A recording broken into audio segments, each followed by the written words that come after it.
السلام على رسول الله وعلى آله وصحبه ومن والاه وسلم تسليما كثيرا. أما بعد, my dear brothers and sisters, Assalamu alaikum wa rahmatullahi wa barakatuh. This is another video addressing the issue of Muhammad hijab.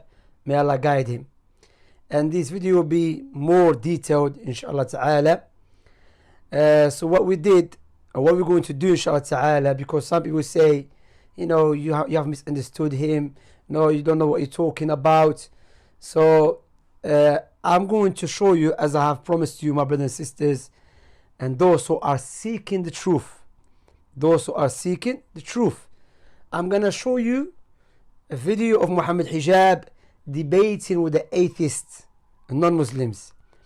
And you're going to hear Muhammad hijab using his arguments to prove Allah's existence. So I'm not going to go in detail about it because the video itself explains itself, because we have Sheikh Abu Hakim commenting on it. And you can go back to the video, to the full video.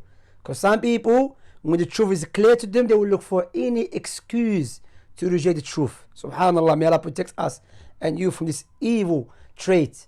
So they will look for anything to justify it. So you can go back to the video and you're going to hear there is no misquoting, editing, and so on. So this video you will see, inshallah ta'ala, how Muhammad hijab, because remember, you have to understand, when Muhammad hijab said philosophy is not what he claimed, you know, not what he claimed about his intellectual proof, you know, that which has based in the Quran. So you're going to see the video of Muhammad hijab debating and speaking about Allah's existence. So please watch the video carefully, my brothers and sisters, and please do not comment before watching the video. And this advice to both sides, those who are against Muhammad hijab, or those who are with Muhammad hijab, or those who are against me or with me, because you don't know what is in the video. We should not have this blind following mentality. Or yes, it's good to have husn dhan, yeah, but you have to watch, because probably I said something which is maybe evil statements, and you like the video. No, you watch the video.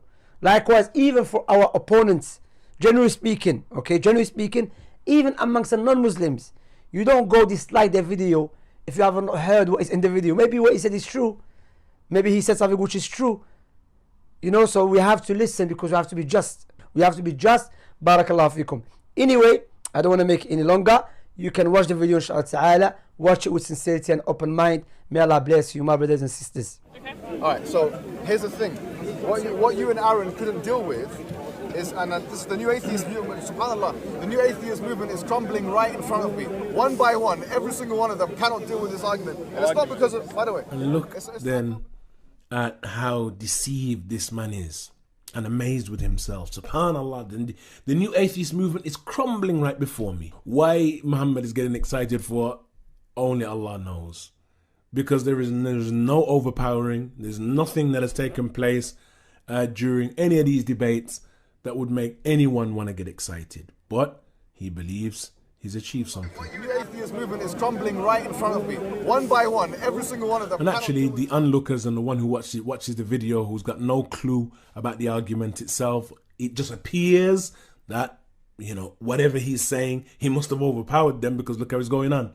So it appears to them that he's done something, because many of them don't understand the arguments anyway. The new atheist movement is crumbling right in front of me. One by one, every single one of them cannot deal with this argument. And it's not because of, by the way, I can't believe it. Like, you know, it really, all it took was just a little bit of bringing out an argument, and the whole new atheist movement in front of my very eyes could you, instead of preaching, make your argument? No, I will make my argument, Julia. Grandstanding, not preaching. Yes, sorry.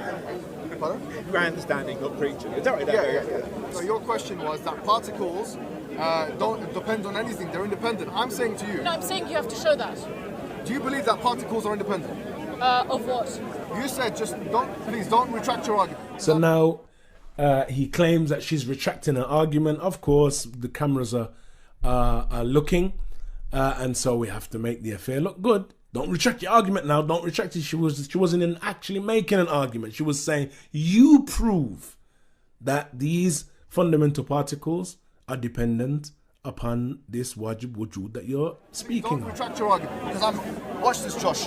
This is what Christian missionaries need to learn. But then he turns to Josh, he says, watch this, Josh, watch how I deal with her, basically. And this is again a show and a display that indicates quite clearly that this man does not have the wisdom of da'wah and the wisdom of the da'i. And this is not how we give da'wah and how we call to Allah Azza wa Jal, humiliating individuals who may genuinely have a genuine question that they wish for you to prove. ادعو إلى سبيل ربك بالحكمة والموعظة الحسنة وجادلهم بالتي هي أحسن. Call to the way of your Lord بالحكمة, with wisdom and with good sermon, and argue with them in a way that is better. That is what Allah Azza wa Jalla has commanded us. This off is the standard model, which is the best model we have for the universe right now. It is incomplete. All physicists will admit that it's incomplete. No problem. But Julia, you said that particles, fundamental particles, don't depend on anything. Definitionally, they're not composed of anything else. No. You said, unless you want to retract that statement, which is what every atheist does when they're in front of me, you said that fundamental particles don't depend on anything. I believe that to be the case. Right. I do not claim that it's true. Perfect. Now, do you believe that fundamental particles don't depend on anything? I believe that to be the case, Excellent. but I'm not claiming that that's true. He repeats the question, she repeats her answer. I believe that that's the case. And I'm not saying that is the 100% truth, but that is what we were taught. You prove your point. Thank you for saying that, because now what you've shown is that you believe in the existence of an independent being. But how pathetic really is this response of Muhammad Hijab? There is no issue, there's no point being made. She didn't accept any of what he's claiming. Thank you for saying that, because now what you've shown is that you believe in the existence of an independent being. I'm glad you've said that, because now you believe in an independent being. So the only issue then, as far as he's concerned, is bringing them to the point of believing that there is one necessary existence that everything returns back to. How is this da'wah to Allah Azza wa Jalla? But the only thing is, hold on. The only thing Do you is know now. how many fundamental particles there are? No problem. But you accept, because before you were saying there's no such thing as a necessary thing. You're saying now that there is. Now hold on, Julie, and you're going to retract your statement, because that's what every atheist does in front of me. You said. And look then at how deceived this man is, and amazed with himself. Field theory. Fundamental particles are essentially just energy spikes in a field. But your belief, and So they sort of depend on energy. Julia, you shouldn't have come here today and tried to challenge me, because what you've done. No, seriously, you should really think about it before you come and stand and make claims without revising it. I've told you what you need to show me to make I don't your need to show you argument. anything. Yes, you do. You shouldn't have come here, because what you've done now is you've given me exactly what I wanted. In the beginning, you said that I have to prove that there's a necessary independent being. Now you've just said you believe that fundamental particles are not dependent on your words exactly. You said I believe fundamental particles are not dependent on anything. Now, all I'm saying as a Muslim is that my understanding of. So let me finish. God is a muon. Let me finish. No, your God. My ears, yeah, your God is is that. The only difference between my God and your God is size. That's the only difference. Honestly. The only difference between your God and my God is size. This, no doubt, is tajseem, is making Allah Azza wa Jalla jism, a body, just as it has in it kufr. Whether Muhammad Hijab realizes or not. And this is the issue. The issue is these affairs should not be entered into by the one who doesn't have a clue concerning the aqeedah, the actual aqeedah, and the actual belief, and the actual aqeedah of Ahlul Sunnati wal Jama'ah. If he's not well grounded, leave this alone, because you're only going to cause confusion. You're only going to cause people to be more distant from the deen of Allah Azza wa Jalla. Debated a guy who was supposed to be one of their specialists, and he was speaking some rubbish. That is how they're going to leave. They're not going to leave feeling that this is haqq, and that this is what I should be upon and be about. Rather, this guy was just talking rubbish. He just tried to humiliate me, and then he just dismissed me. The only difference between my God and your God is size. That's the only difference. Honestly, you need to understand, you're not an atheist anymore in front of me. I've converted you straight to Islam. You're not an atheist anymore, he says. I've now converted you straight to Islam. by her believing that this particle is an independent being. I've converted you straight to Islam. This is the deen of Allah. This is Shahada. This is how we call people to Allah Azza wa Jal. This is how the Prophets and the Messengers used to call. Billahi alaykum. What you need to know and believe in is the right attributes of God and the Prophet Muhammad as a messenger. And obviously, if you want to believe in Jesus, is Muhammad the Prophet, the messenger of a muon, of an electron, of a photon? So then is Muhammad the Prophet of the muon and the electron? And because of the fact that you've attested to the fact that the muon is, in your argument, a smaller version of Allah. Inna lillahi wa inna ilayhi raji'un. Then look at how after this pathetic argument, look how he just dismisses this physicist. Either you want to believe in this or that. You're putting words in my mouth. Josh, this is what atheists do. Julie, is there anything you want to add? Sorry, is it, we're done here. Can I just ask one question? Yes, of course. You talk about contingency. I understand it's a pity that people didn't give you a chance to give your full answer. Yeah, so Julie, is there anything else you want to say? We're done. We're done here. Then we have an individual who comes in and interjects. And this individual, he interjects, and his argument is one that Muhammad hijab will find difficult, as we're going to go on to see. Is the Quran contingent? No, absolutely not. So Is the Quran contingent? Yani, is it dependent upon anything? the Quran is not contingent? No, because we believe it's an attribute of God. Well, that's the issue, isn't it? So It's not an issue. well, it is. You asked the question before, I would say yes. No, It's I not. knew you would say no. Okay, no, I you knew you didn't. would say You thought I no, would say but yes, but no. actually, It didn't work. so it Sorry. didn't need God. No, it's an attribute of God. The Well, Quran no, is an no, attribute did of it God. need? It's a Is speech of it God. dependent? It's Is a it code- subgroup. is it interdependent? The Quran is a subgroup of an attribute of God, which is speech. So it's Which came first? no, it was there at the same time. It was always there. It's eternal. The Quran Yeah, is well, eternal. And Muhammad Hijabi falls into this innovated bid'i statement. He said, no, it was there at the same time. It was always there. It is eternal. This statement is one of the bid'ah of the Kullabiyya that we discussed earlier. The Kullabiyya and the Asha'ira, they began from the issues that they believed in is that as it relates to the speech of Allah Azza wa Jal, they began to say, because of course the issue of speech and Allah speaking and what they saw the ramifications of that would be and are, they began to say that Allah Azza wa Jal, the Quran is not the speech of Allah, the Quran that we have. But the speech of Allah is an entity, is one entity that remains with Allah, that is with Allah Azza wa Jal, and that is eternal.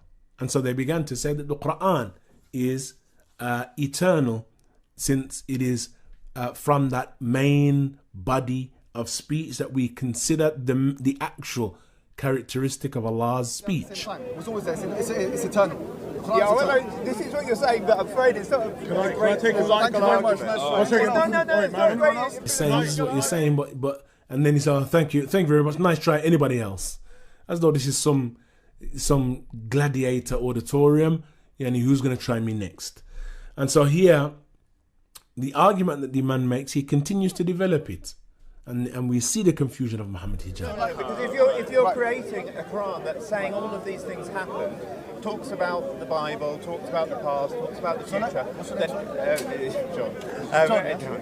I like it. then it's all determined. We see that the argument is difficult for him to deal with.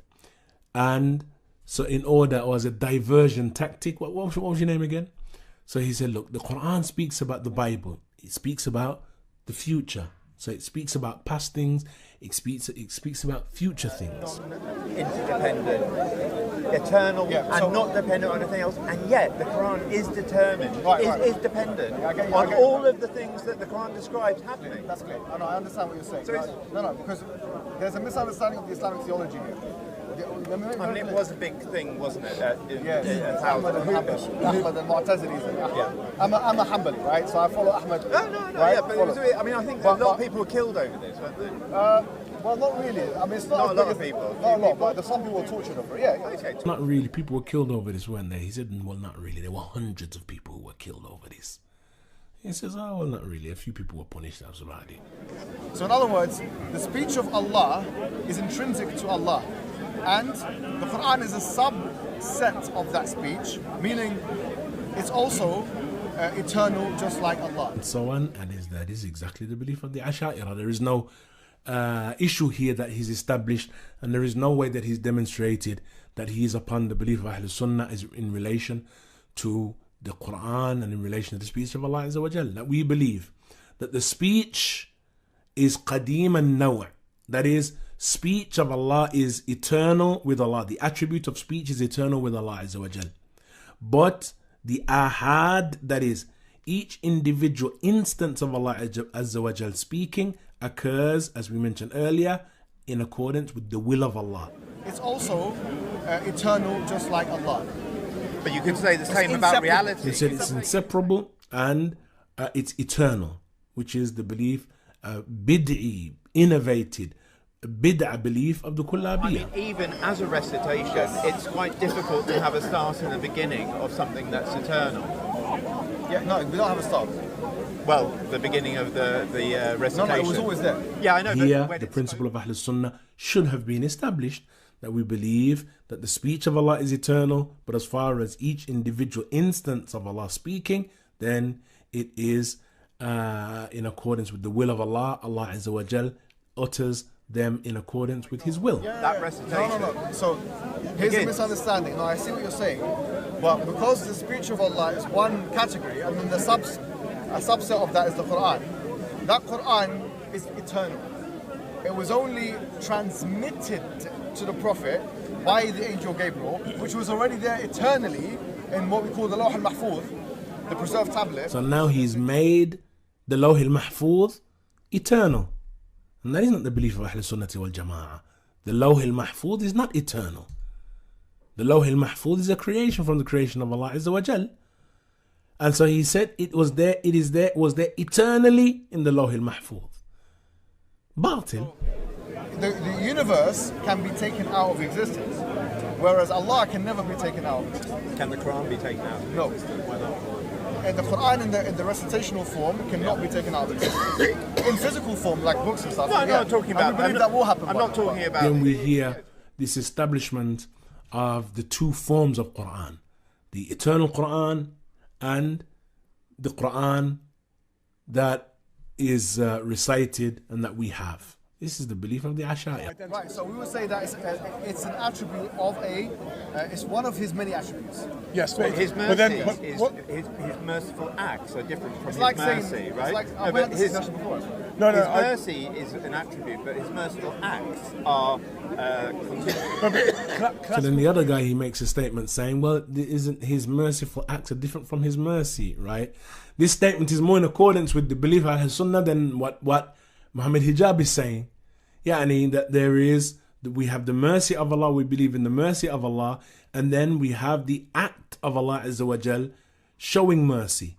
The act of Allah Azza wa Jal showing mercy is again connected to His will. So this is classical theism is held to that. Well, So I'm look, saying that's a mereological style. It's actually a fallacy, in fact. it's not a fallacy. It is a It's a traditional position in theistic thought. It's a fallacious one. No, it's not, because it tries to uphold. Right, let's not no, go but into no, one second. atheism. One Let's second. talk about, One second. Yeah, but it shouldn't just be because he's an atheist. We're discussing about something which you are holding as true. And so it shouldn't matter that there's an atheist here listening or what have you. Let's discuss these issues, and that is the case with as it relates to the da'wah. Yeah, because of the fact that there's a particular individual here, we're not going to speak about an issue that could guide all of the people, including that Christian that he's speaking to. So, is the Quran able to exist eternally without Allah? No. No, Because exactly. the Quran is an expression of Allah. Well, then it's contingent on Allah. No, it's like for So example. I think that's a fair argument. You're saying like there's this necessary being. Yes. There is absolutely nothing to actually say this is Allah. All right. It is just a necessary being. Thank you There's very nothing much. to say it is conscious. Perfect. It is personal. Yes. He No. interacts with people. You're absolutely right. That's another argument. No. And then you can only make descriptive features of it. So like let's say with respect to time, like it's timeless, Yes. it's spaceless. Yes. There's Yes. nothing prescriptive about it. Thank You you very can't much. derive an oath from an is. It just is. And now you're saying it's Allah. So that's where the you're problem. right. I'm right. You're right. And if that's what He wasn't saying that. No, you're right, and you're right. So we come to the conclusion that actually you're all absolutely right, and it actually doesn't. And then he goes on to mention that this is one of the issues that I have with Muslim philosophers, who he himself is one of them. And so, Ikhwan, that is just one of the debates of Muhammad Hijab, and you'll find when you go through the debates and listen to them that the man is not well grounded in the Aqidah. The man is not grounded in the Aqidah Salafiyah at all. His claim to be athari, as I say and I mention, is not substantiated by his method of debating and speaking about Allah, speaking about the Aqidah, Asma' wa Sifat, and so on. No, you're right, and you're right. Not that it's Allah with all of the attributes mentioned in the Quran. Absolutely. Do you know what? I want to shake your hand for saying that. Shake my hand. And shake my hand as well, because this so after all of this argument, after the hours of standing and debating, he accepts that this actually does not point towards and lead towards Allah.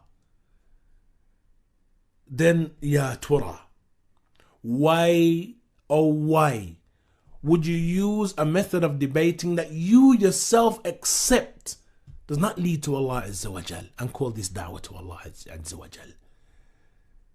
And then establish organizations raising money for this da'wah to Allah Azza wa Jal, which doesn't actually lead except to a wajib wujud, except to a necessary existence that is not in any way, shape or form necessarily a conclusion that people are going to come to, that this is Allah. Next one, he debated an atheist guy, I believe it was in Oxford, not Oxford University, Oxford City, and he told the guy, do you believe a necessary existence? The guy said yes. He said, that's it, that's God.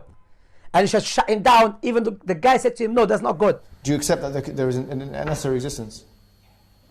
I would say that yes. Then that's God. But that doesn't have to be God. Debate over. Thank you very much. So you're saying, like, there's this necessary being. Yes. There is absolutely nothing to actually say this is Allah. All right. It is just a necessary being. There's nothing to say it is conscious. Perfect. It is personal. Yes. It interacts with people. You're absolutely right. So where is sincerity? Where is truthfulness here? In Speaker's Corner, when you pinned down, you said no, doesn't approve God, necessary existence. But with that guy, again, I'm not siding with a non-Muslim against him. Clearly we can see Muhammad Hijab is been using an argument which is a philosophical argument, and it is not intellectual argument that which has base in the Quran. As you have watched and you have seen that Muhammad Hijab made a few kufri statements. As you have seen, you have heard that the Quran is eternal. The preserved tablet is eternal. Why? Because he wants to be consistent with the foundation that he laid down to give da'wah to non-Muslims. And let us be honest and be fair. Yes, some of those statements he has taken them back. Likewise, the other point I want to mention to you, my brothers and sisters in Islam, that Muhammad, even though took some statement, but is still using the same foundation of necessary existence. And from this video, as you have seen, we have not misrepresented Muhammad Hijab, and we have not oppressed him. We have not lied against him. As you have heard and you have seen, Muhammad Hijab by himself admitting, confessing that his argument doesn't approve Allah's existence. Doesn't not approve Allah's existence. So how can you, my brothers and sisters, those who have been affected by him, how can you try to justify, defend him, say no, his argument has base in the Quran and the Sunnah? How? So are you telling me the Quran, when Allah was utilizing the intellectual ways, or those verses are based upon intellectual, sound intellectual ways and so on, it was Allah was proving just necessary existence, not proving himself, subhanahu wa ta'ala. Likewise, Prophet Muhammad sallallahu alaihi wasallam, the Sunnah. Are you saying that? If you're saying that, that's a kadhib against Allah and his messenger. So Allah just telling him, believe necessary existence. And Muhammad Hijab, may Allah guide us and guide him, when he was pinned down by people they knew what they were talking about, and he had to admit. And as you have seen how the guy looked at him, the young one with the glasses, when Muhammad Hijab said, yeah, you're right, let me shake your hand, he looked at him, subhanallah, as if all that time you've been acting like the hero, you're destroying everything, but now you say I'm right. You're right, and you're right. Not that it's Allah with all of the attributes mentioned in the Quran. Absolutely. Do you know what? I want to shake your hand for saying that. Shake my hand. See, subhanallah, may Allah protects us. And this is not attack on Muhammad Hijab. Rather, this is helping him. Yes, as I've mentioned Muhammad Hijab, wallahi, the first time I met brother Muhammad Hijab, may Allah guide us and guide him, and he dropped me to that sunnah, we speaking. I said, look, akhi, mashallah, you were spoken, mashallah. You know, you speak very well, but you need ilm, knowledge. Eloquence is not enough to give da'wah, you know, especially these complicated issues, let alone opening a school online teaching the people when you yourself you have no clue. So the other point I'm going to mention, my brothers and sisters, may Allah bless you all, that when you say non-Muslims are happy to see me speaking against Muhammad Hijab or a vice versa, I don't agree with that at all, because that can be the same thing when you speak against the Muslim, the modernist Muslim, those who try to modernize Islam in the way that befits the enemies of Islam. So you cannot speak against them because you try to make the non-Muslim happy. Say no, we have to clarify the truth. So my argument with Muhammad Hijab, or my issue, is we have to clarify the truth and the falsehood. We cannot be quiet for the sake of unity while people are just attributing a falsehood to Islam. You know. So this is a nasiha. It's not attack. It's a nasiha.